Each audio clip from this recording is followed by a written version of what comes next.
आएगा, भीमराव जरूर आएगा।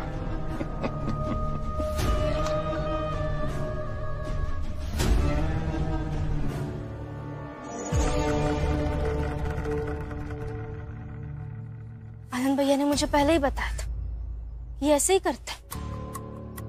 ऐसे तो कहेंगे कि रमा तुम जीवन भर मेरे साथ रहो, लेकिन अभी गुस्से में कह दिया कि तुम नहीं आएगी मेरे साथ, मैं अकेला जाऊंगा। रमा, भीम बचपन से ऐसा ही है। लेकिन मैं पत्नी हूं ना उनकी, मैं सब कुछ जानते हुए भी ऐसे खड़े नहीं हो सकती हूँ ना यहाँ।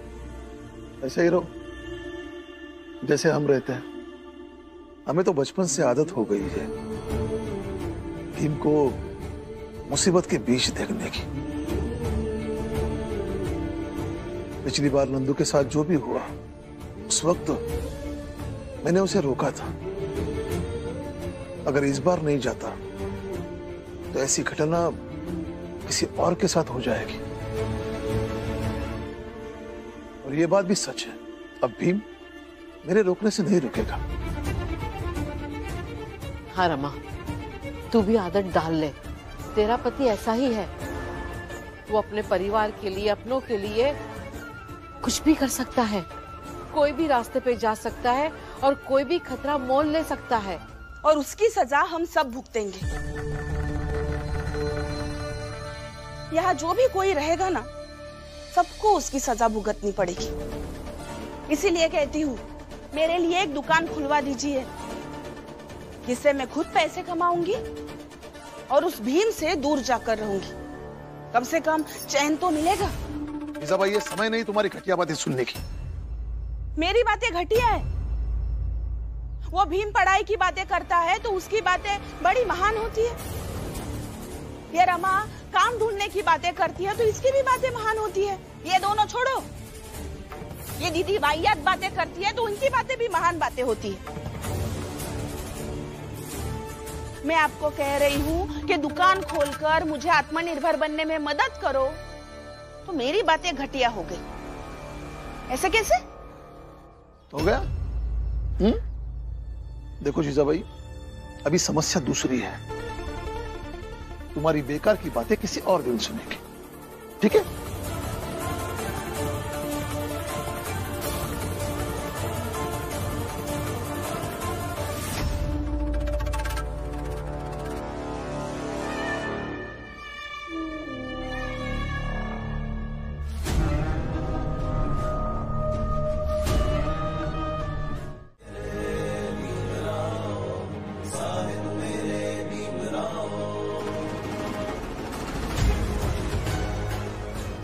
जब तक भीमराव के जीवन में रमा है, तब तक कोई भी अड़चन, कोई भी अवरोध, कोई भी फिसलन इन्हें से गिरा नहीं सकती। उसे एक बार में ही बहा दूंगी। अब जैसे लोगों की घृणित इच्छा कभी पूरी नहीं होने दूंगी।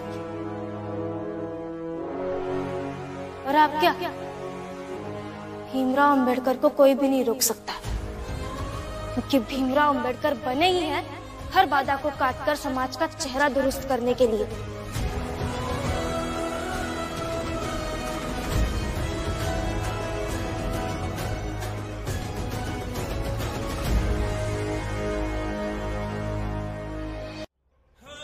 बधाई हो, बहुत बहुत बधाई।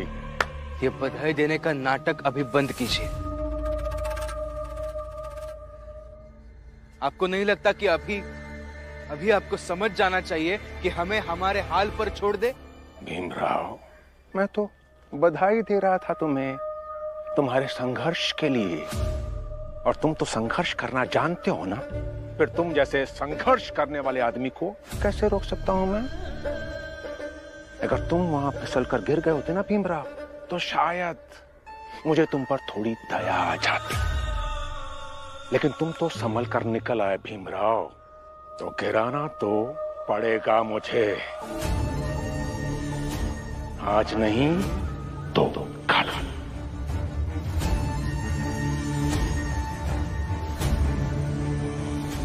चलता हूं।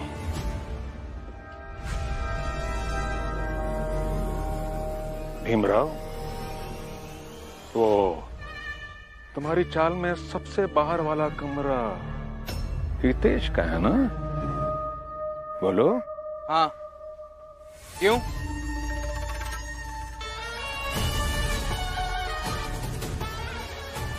ठीक है।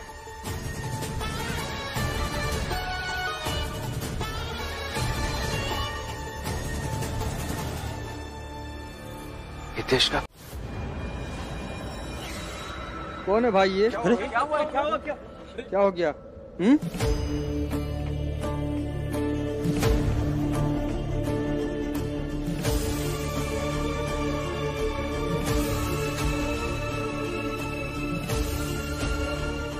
लक्ष्मी, लक्ष्मी। भीम, दीदी, क्या भीम, हुआ अम्मा? पता नहीं आनंद कहाँ चला गया। पता नहीं कहाँ चला गया मतलब? पता नहीं, उसका सामान भी घर में नहीं है और उसे मैंने हर जगह देख लिया। क्या? कहीं उस मेघनाथ ने अब आनंद के साथ कुछ? जीजाबाई, कुछ भी मत बोल। चलिए ढूंढने चलते हैं भैया को। हाँ, बुआ, मैं और अम्मा जाकर भैया को ढूंढ कर ले आते हैं। आप घर में ही रहिएगा और बाबा से भी कहिएगा कि वो बाहर ना आए। चलो। संभल कर जाना। ये कौन है? पता नहीं कौन है। लक्ष्मी। लगता है कि इसकी पत्नी का नाम लक्ष्मी है। लक्ष्मी। अरे जो भी हो, हम इसे अस्पताल लेकर चलते हैं। हाँ हाँ, चलो उठाओ भाई, उठाओ इसे।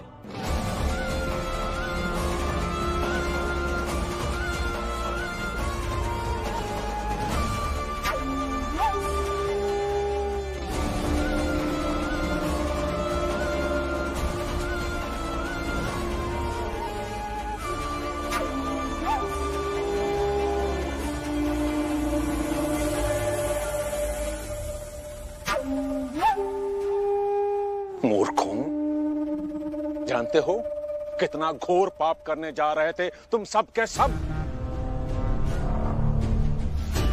ये जिसे तुम सब अस्पताल पहुंचाना चाहते हो, जानते भी हो ये कौन है? लक्ष्मी, लक्ष्मी, लक्ष्मी, लक्ष्मी, लक्ष्मी।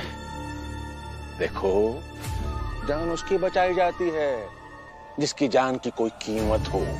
समझे कि नहीं? जी हाँ।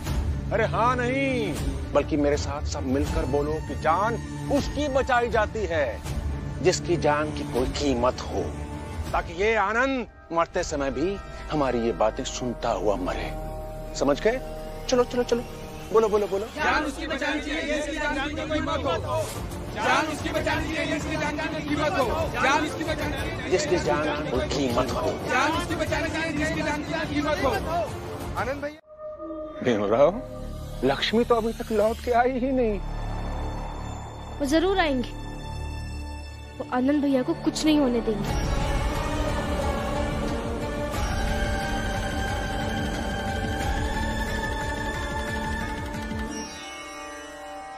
भैया क्या हो रहा है आपको?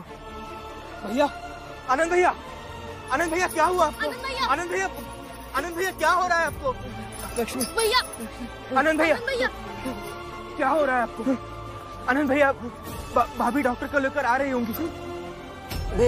लो भाई, इसकी तो उल्टी गिनती शुरू हो गई।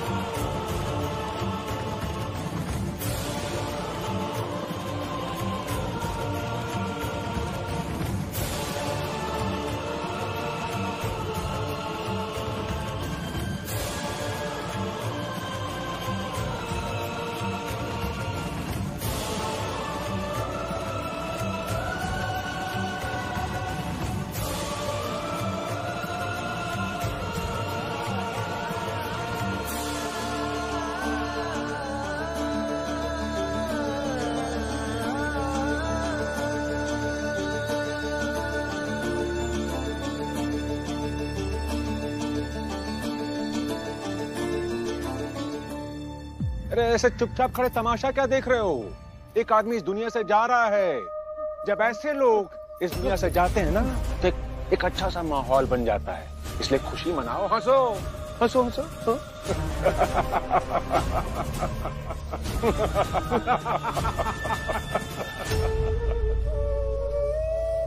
दीदी अभी तक नहीं आई है।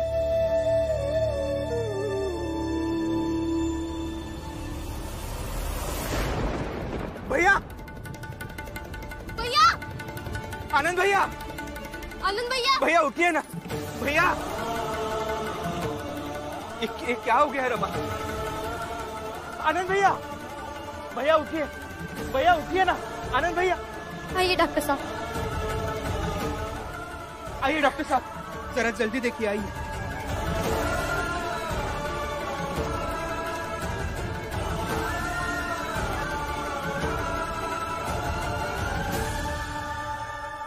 अरे बचा के गया डॉक्टर साहब। आनंद, आनंद, आनंद, भीम, क्या हुआ आनंद को? अरे क्या हुआ होगा, मेघनाथ कहीं बाहर पकड़ लिया होगा और उसकी ऐसी हालत कर दी। ये मेघनाथ किसी को नहीं छोड़ेगा, किसी को नहीं छोड़ेगा, देख लेना।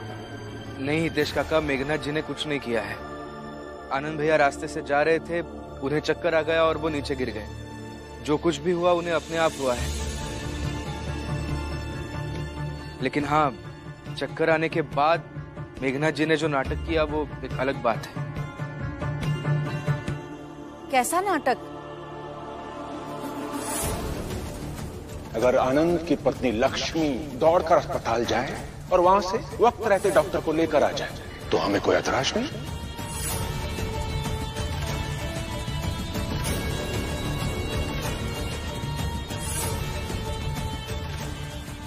अब यही देखना चाहते हैं ना कि मैं अपने पति के लिए समय पर डॉक्टर साहब को लेकर आ पाती हूँ या नहीं। तो देखिए मैं डॉक्टर साहब को कैसे लेकर आती हूँ। लेकिन समय पर डॉक्टर साहब आ गए, मैंने दवा दे दी, अभी ठीक है। बस अब डॉक्टर साहब ने कहा इनका इलाज बीमारी ठीक होने तक निरंतर करना होगा।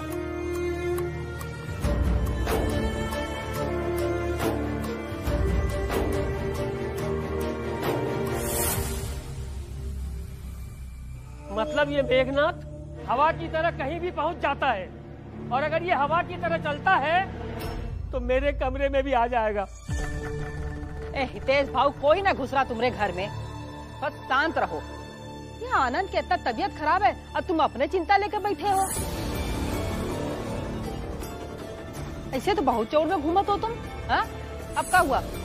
अरे इतना डर डर के रहोगे तो कैसे काम चली? ए फुलिया, ऐसे कौनों के डर के खिल्ली नहीं उड़ावा जात है। अब हमरे और नंदू के साथ जौन हवा, ओके बाद हितेश भाव के हालत का समझ सका तो ना, तो समझाओ। हाँ फुलिया, समझो।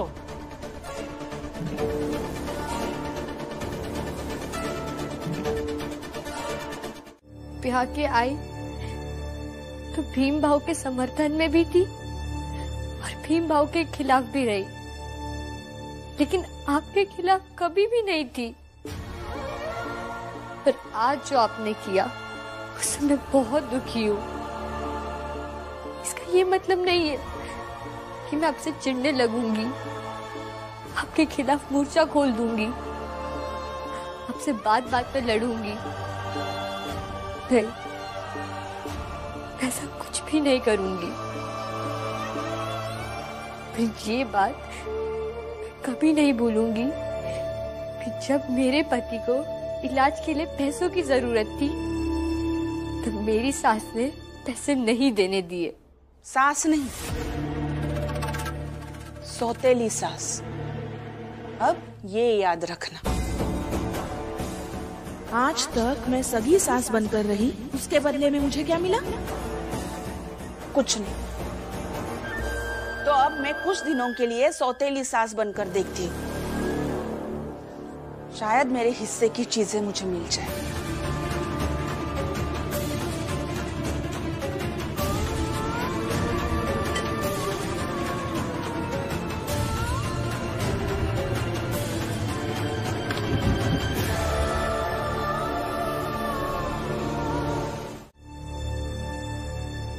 मैं और ये दलिया माँ के पास ही ठीक है। दीदी जा बेटे, इसे घर लेकर जा। चलिए आप। रमा, संभाल के।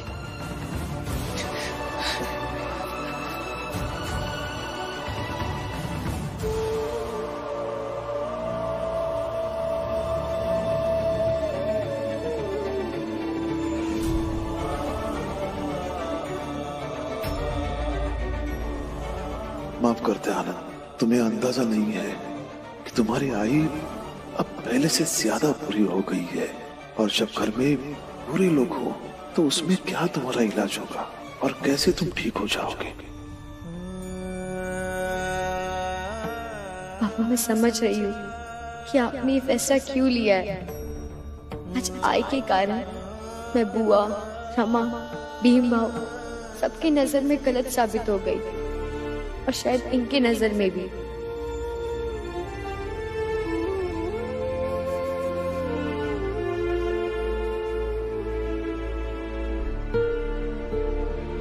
भीमराव, अब तुम ही बताओ कि मैं क्या करूं? सारी परिस्थितियों की जड़ तुम हो, तो तुम ही इसका हल करो। आप अभी जरा शांत रहिए हितेश काका, कुछ नहीं होगा आपको, घबराइए मत। चाहे तो हम रात भर आपके साथ रह लेंगे। हमारे होते हुए वो मेघनाथ जी कुछ नहीं कर पाएंगे आपके साथ। आप बस जरा शांत रहिए।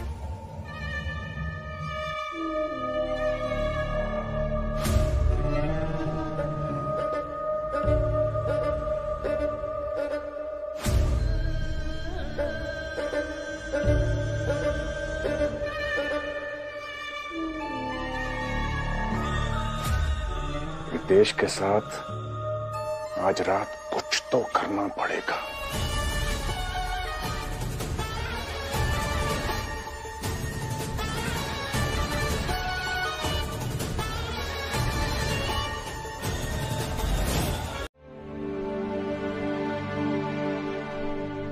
ये बता बेटा, ये भीमराव तुम्हारे कॉलेज में पढ़ता है? जी।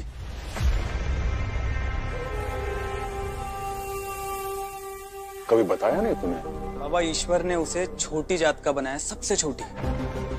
ग्रहों ने उसे गरीब बनाया, 10 दिशाओं ने उसे स्वीकार नहीं किया। ऐसे व्यक्ति के बारे में क्या बताना। हाँ, बात तो सही है, लेकिन बहुत क्रोध भरा है उसके अंदर। ग्रह उल्टे हैं, पर सीधे तो करने पड़ेंगे ना। वैसे चाय अच्छी बनाई तूने। मालिक, सफाई हो गई, घर जल्दी जाना है, बच्चे अकेले होंगे। मेहनताना मिल जाता तो।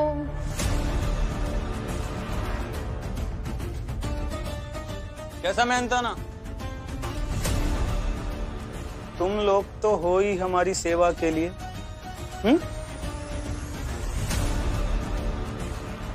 अंदर जाओ, अंदर जाओ, अंदर जाओ। जी जी मालिक। अच्छा किया।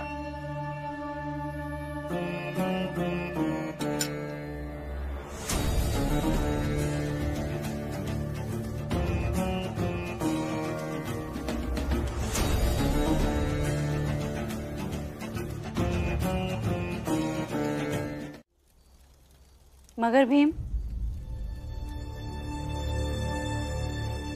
इन लोगों ने तुम्हारी बात मानी क्या? और भविष्य में भी तुम इनको कुछ समझाओगे तो ये समझ पाएंगे। इसलिए मुझे ऐसा लगता है कि चाहे तुम कितने भी बड़े बन जाओ, चाहे तुम कितनी भी अच्छी बातें समझा लो, ये क्या कभी समझ पाएंगे?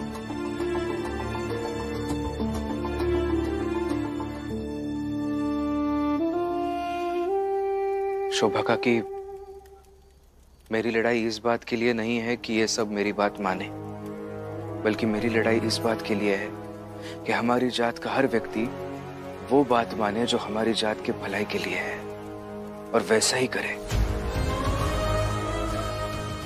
और ये लड़ाई मैं ऐसे बीच में नहीं छोड़ सकता। मुझे लड़ते रहना होगा। हर सुबह जब मैं उठता हूं तो खुद से यही वादा करता हूं कि इस लड़ाई को मैं रत्ती भर भी कमजोर नहीं होने दूंगा।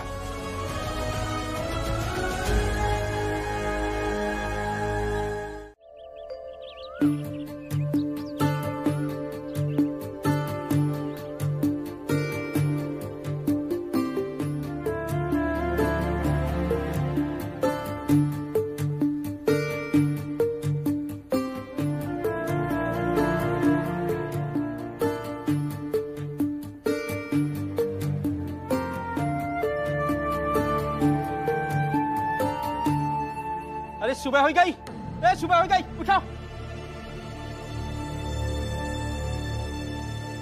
और देखो कुछ नहीं भावा। चोकू काका,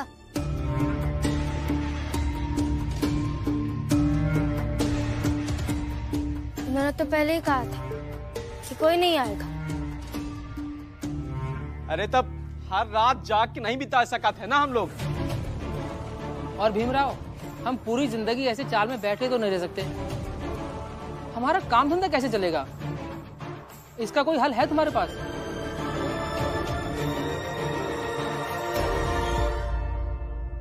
अभी तो कोई हल नहीं है मेरे पास, लेकिन सोचता हूं कुछ ना कुछ हल तो निकाल ही लूंगा।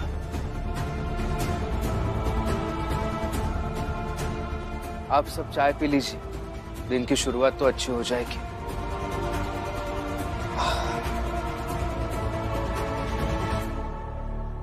अरे ये क्या हल निकालेगा?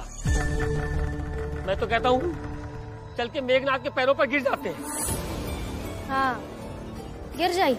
जैसे हर बार ऊंचे जात के लोगों के सामने गिर जाते हैं, वैसे आज भी गिर जाइए।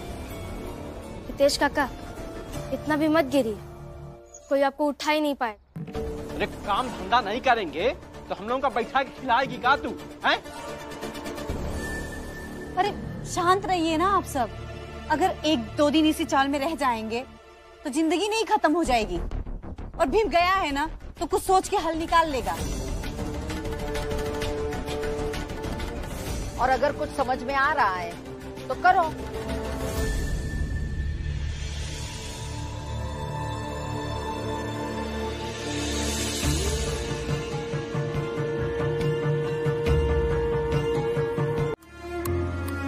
दीदी, कोकण भी हमें बताकर जाया कि आनंद भैया के लिए जो कुछ भी करना हो सब मिलकर करेंगे।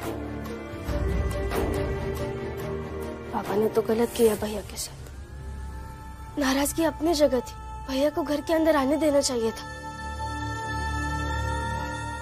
खैर छोड़िए, हम अगर कुछ भी जरूरत पड़े तो हमें बताइए, हम आपके साथ हैं।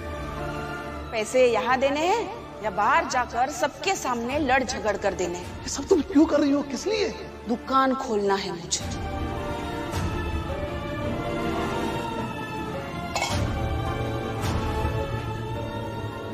एक बूढ़ा ससुर अपने बहू के गहने बेचने के लिए ले रहा है ताकि अपने बेटे का इलाज हो सके।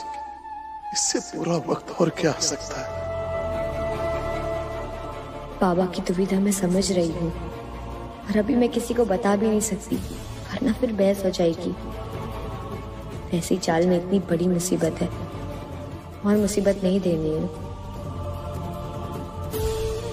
और मैं आपको ये बताने आई थी कि काम ढूंढने अभी मत जाइएगा, बाद में जाएंगे। ठीक है।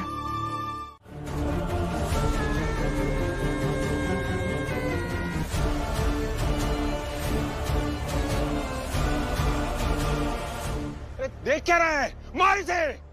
तब तक मार जब तक ये बेहोश ना हो जाए। मार!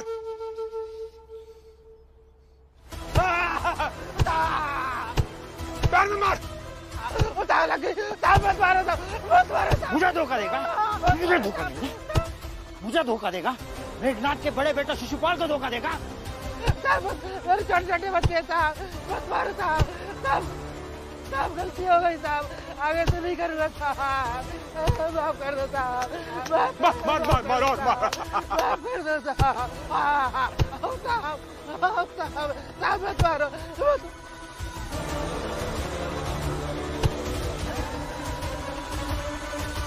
बस बेहोश हो गया ये, बस। ऐसे मारा क्यों तूने इसे? इसने पहले कहा था शराब की दुकान खोलने के लिए अपनी जगह देगा, लेकिन बाद में मुकर गया। फिर तो मार खाएगा ना। वचन से मुकर जाने पर तो नक्षत्र भी बुरा मान जाते हैं भाऊ। फिर सजा देने के लिए किसी ना किसी को तो आना ही पड़ता है, जैसे कि आप आए।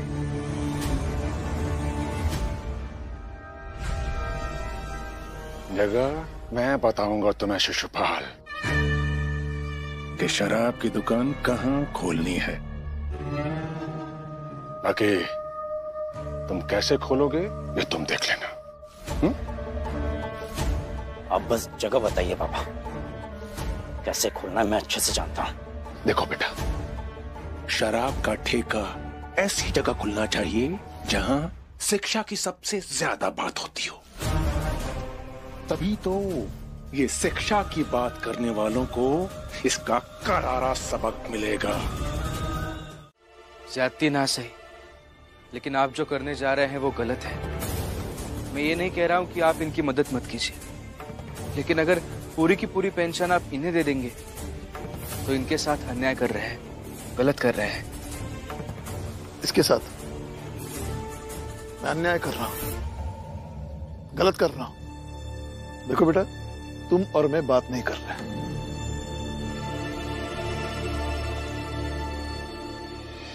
इसलिए तुम तुम्हारा काम करो और मुझे मेरा काम करने दो। बाबा, वो नाराज होना अपनी जगह है, लेकिन आप अभी जो कर रहे हैं उसमें हम आपको रोकेंगे। मेरी पेंशन है, चाहे जो करो। और तुम दोनों होते कौन हो इस विषय पर बात करने वाले? लीजिए।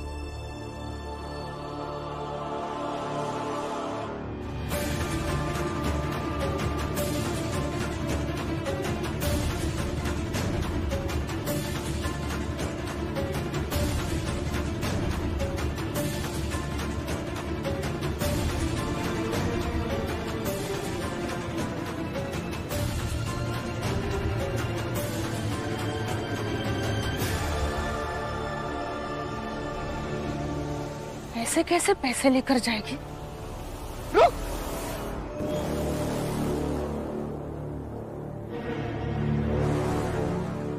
हाथ छोड़िए मेरा, हाथ छोड़ी। मैंने भी हाथ जोड़कर आग्रह किया था, लेकिन तुमने मेरी एक नहीं सुनी। अब चलो।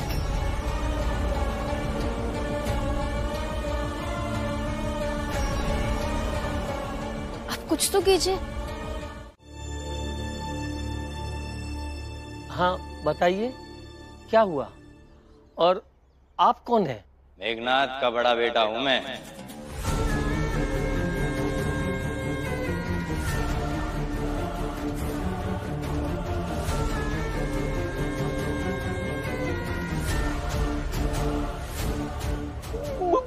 मैंने कुछ नहीं किया, मुझे माफ कर दीजिए।